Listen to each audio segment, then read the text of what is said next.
यत्राक्षरं नास्ति नास्ति मूलं वनौषधम् अयोग्यः पुरुषो नास्ति योजकस्तत्र दुर्लभो।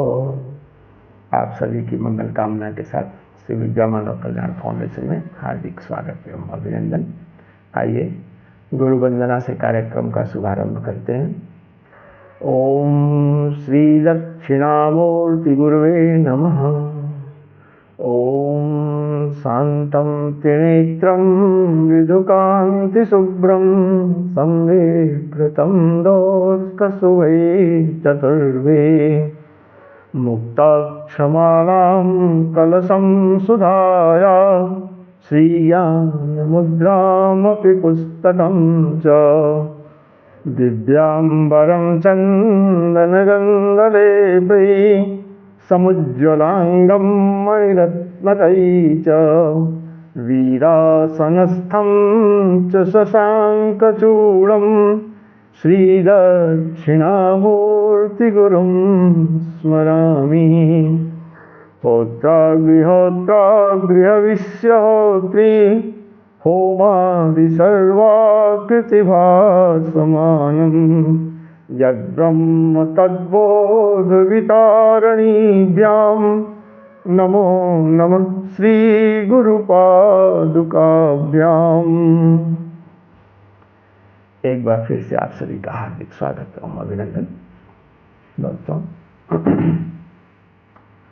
आज हम लोग जो चर्चा कर रहे हैं उसका जो मूल विषय है वो है कि हमारे जो प्राचीन ग्रंथ हैं, जितने भी पुराण या अन्य जो भी ग्रंथ हैं, आध्यात्मिक ग्रंथ हैं,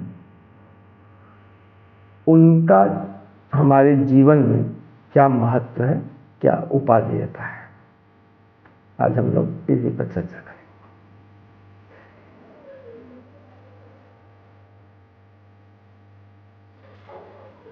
हमारे यहाँ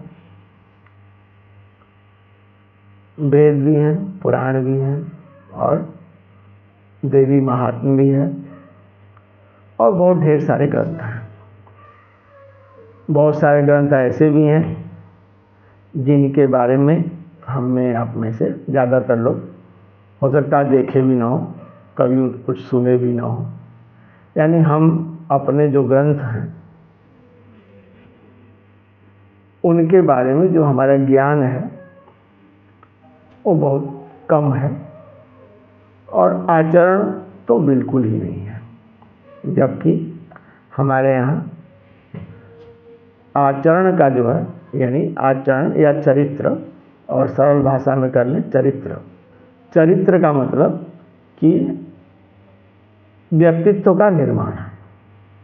हम किस तरह का अपना व्यक्तित्व अपने अंदर विकसित करना चाहते हैं और जो हमसे संबंधित हैं उनमें हम किस तरह के व्यक्तित्व की छाया देखना चाहते हैं।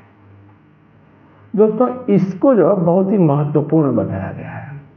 हमारे यहाँ तो जो ऋषि हैं उन्होंने कहा है कि शतलक्षम प्रजप्त्वापि यो आचर्यां स्थापयत, यानी जो आचरण में, अपने चरित्र में देवी के महात्म्य को धारण करता है, उसका प्रचार प्रसार करता है, तो उसका जो पुण्य है वो 7 लाख गुना वृद्धि उसमें हो जाती है। यानी इतनी ज़्यादा महिमा है। किंतु सब कुछ जानते हुए भी हम लोग अपने जो ग्रंथ हैं उनसे चाहे जिस किसी भी वजह से उनके बारे में हमारी जो जानकारी वो बहुत ही कम है। अन्य जगह हम उलझे रहते हैं। तो आज हम इसी विषय पर चर्चा करेंगे कि किस वजह से ये जो मूल भाव है हम लोग का, जो ग्रंथ हम लोग के कहते हैं, आप किसी भी ग्रंथ का, हमारे यहाँ एक बहुत अच्छी व्यवस्था है कि जो प्रथम श्लोक है, जो वंदना है, उसमें ही ग्रंथ का पूरा सार जो समाया रहता है। जैसे रामचरितमानस हम आप सभी देखते हैं आइए उसका पहला श्लोक देखते हैं। वर्णानामर्थ संज्ञानां रसानां छंदसामपि मंगलानां च कर्तारौ वंदे वाणी विनायकौ भवानी शंकरौ वंदे श्रद्धा विश्वासरूपिणौ याभ्यां विना न पश्यन्ति सिद्धा शान्तस्थमीश्वरम् वंदे बोधमयं नित्यं गुरुं शंकररूपिणं यमाश्रितो हि वक्रोऽपि चंद्रः सर्वत्र वन्द्यते। इसमें जो प्रथम श्लोक है, इसमें बाबा कहते हैं कि वंदे बोधमयम नित्यम गुरुं शंकर रूपिणम, गुरुं शंकर रूपिणम, यानी ये जो भगवान शिव हैं, मैं नित्य उनके ज्ञान स्वरूप की उपासना करता हूं।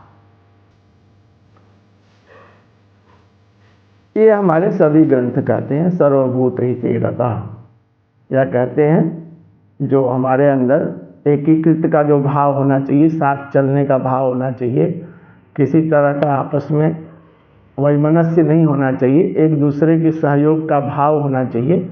तो उसके लिए हमारे यहाँ कहते हैं सर्वे भद्राणि पश्यन्तु मा कश्चित् दुःखभाग् भवेत्।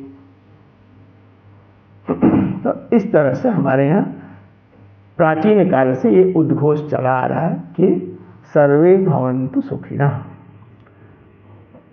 क्योंकि ये जो समस्त सत्ता है ये ब्रह्ममयी है, ब्रह्म का ही विस्तार है, ब्रह्म का ही स्वरूप है, ब्रह्म ही चेतन है, ब्रह्म ही जड़ है, वही जगत है। और अपने स्वरूप को देखने के लिए ब्रह्म ने ही तमाम चीज़ों को स्थापित किया है, संसार में प्रसरित किया है, उसका सुख भोगने के लिए या अपने स्वरूप को देखने के लिए। हम जब वंदना करते हैं तो कहते हैं शांतम त्रिनेत्रम विधुकांति शुभ्रम संविभ्रतम दोषकशुभै चतुर्भिः मुक्ताक्षमालां कलशं सुधाया श्रीज्ञानमुद्रामपि पुस्तकं च दिव्यांबरं चन्दनगन्धरेकैः समुज्ज्वलाङ्गं मणिरत्नकैः च वीरासनस्थं च शशाङ्कचूडं श्रीदक्षिणामूर्तिगुरुं स्मरामि। होत्राग्रिहविष्य होत्री पौमादि सर्वाकृतिभा समानं यद्ब्रह्म तद्बोधवितारणीभ्यां नमो नमः श्री गुरुपादुकाभ्याम।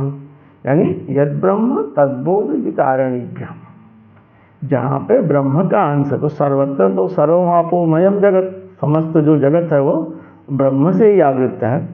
तो कहते हैं यद्ब्रह्म तद्बोध, यानी जो जीव है, जो उससे चाहे जिस किसी वश उससे अलग हुआ है, तो उसमें क्या है, उस ब्रह्म का बोध का वितरण करना। ये भगवान दक्षिणामूर्ति श्री गुरु स्वयं कहते हैं यद ब्रह्म तद्बोध वितारण। तो यही हमारा जीवन का ध्येय होना चाहिए, यानी हमारी जो योजना होनी चाहिए। योजना में क्या है कि सर्व मंगल की भावना के साथ ये जो ब्रह्म विद्या है उसकी अनुभूति, उसका साक्षात्कार, और वो रास्ता का चयन होना चाहिए जिसमें जो वृत्तियां हैं तमाम तरह की, उसमें जो हमारी क्षमता को विभक्त कर लेती हैं। वृत्तियां मतलब चाहे अर्थ हो, नौकरी हो, रोजगार हो, ये सब की जो ये सब वृत्तियां हैं। वृत्तियां मतलब जिसमें हमारा सुख भोगने का इच्छा हो जाए और वहीं ठहर जाए, तो वो जो है वो भोगमयी फिर हो जाता है। भोग तो है तो ठीक है। हमारे यहाँ तो श्री गुरु कहते हैं कि जब हम शिष्य क्रम की दीक्षा देते हैं तो शिष्य क्रम की दीक्षा ही इसलिए देते हैं ताकि आप जो है चीज़ों को समझ सकें और उनका सही उपयोग उपभोग कर सकें।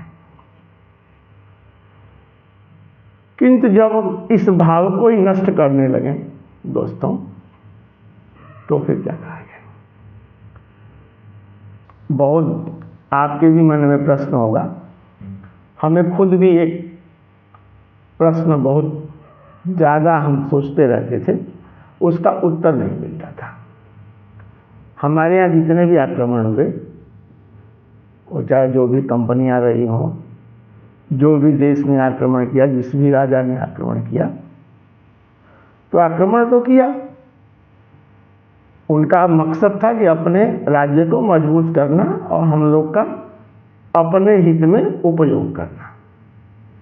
यानी हम अपने बारे में ना सोच के हम सिर्फ उनके हिसाब से यंत्रवत कार्य करें। तो वो सफल नहीं हुए, क्योंकि हम लोग की जो संस्कृति थी, हम लोग को जो ग्रंथ थे वो बड़े सहज थे और हम उस ग्रंथ में रचे बसे थे।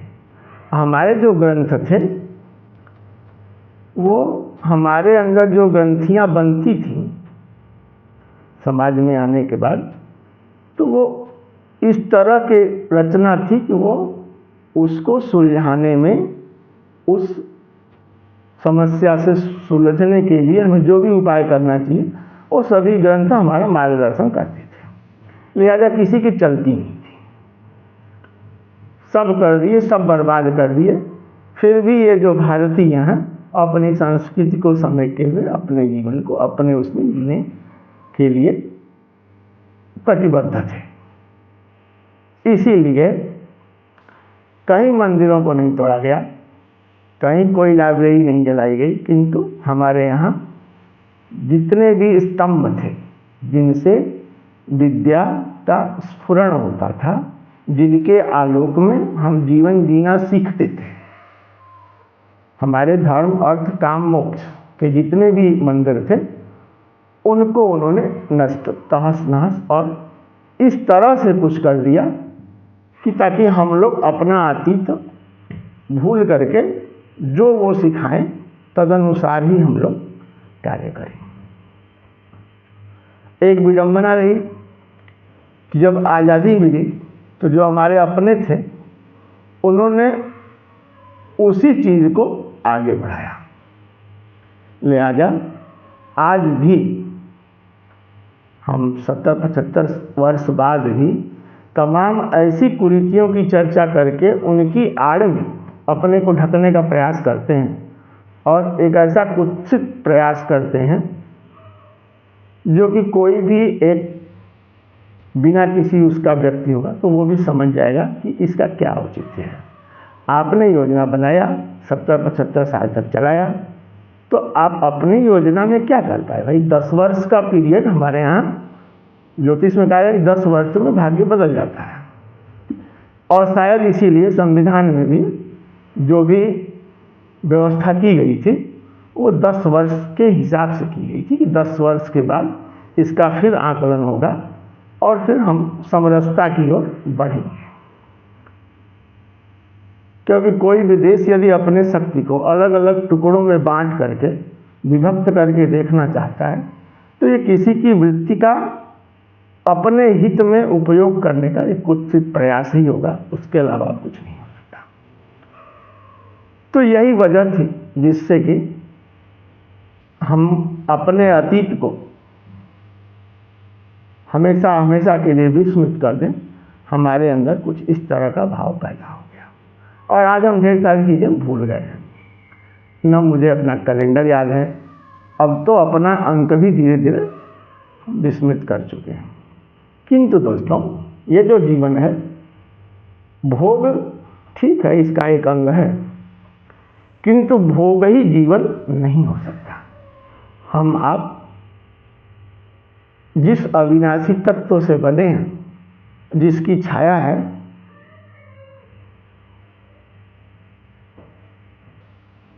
उसमें जब तक हम उसके अस्तित्व को नहीं जानते तब तक हमें संतुष्टि नहीं प्राप्त हो सकती है, क्योंकि हम शिव के अंश हैं। और शिवांश की यही विशेषता है कि यदि एक भी वो है तो कभी नष्ट नहीं होता है। तो यही वजह है कि आज भी जो है हम धीरे धीरे जैसे जैसे हमारे कुछ जो अतीत हैं, स्मृति पटल पर धीरे धीरे उनकी रेखा जो है गाढ़ी होती जा रही है। हम एक बार फिर उस ओर आगे बढ़ रहे हैं और वही समाधान है। जब तक आप अपने अस्तित्व से नहीं जुड़ते, अपने ग्रंथ से नहीं जुड़ते, क्योंकि ग्रंथ ही है जो कि ग्रंथि को सुलझाने में समर्थ है। आप सिर्फ भोग से ग्रंथि आपकी और मजबूत होगी। जब गांठ तो गांठ ही होगी, जहाँ गांठ होगी वहाँ तमाम तरह के विकार उत्पन्न होंगे। इसीलिए फिर आप जो है वो दुख से पीड़ित होते हैं और इधर उधर भटकते हैं।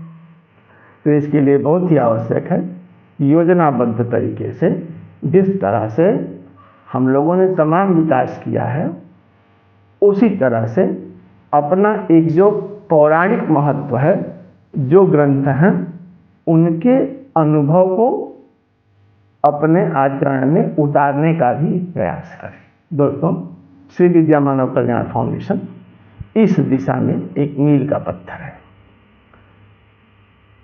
आप भी हमारे साथ योजना में शामिल हों और ये जो विधा है, जो हमारी प्राचीन जितने भी ग्रंथ हैं, उनके बारे में जानें, सुनें, पढ़ें और अपने जीवन को धन्य करें। इसी के साथ आइए हम भगवती की मधुर वंदना करते हैं।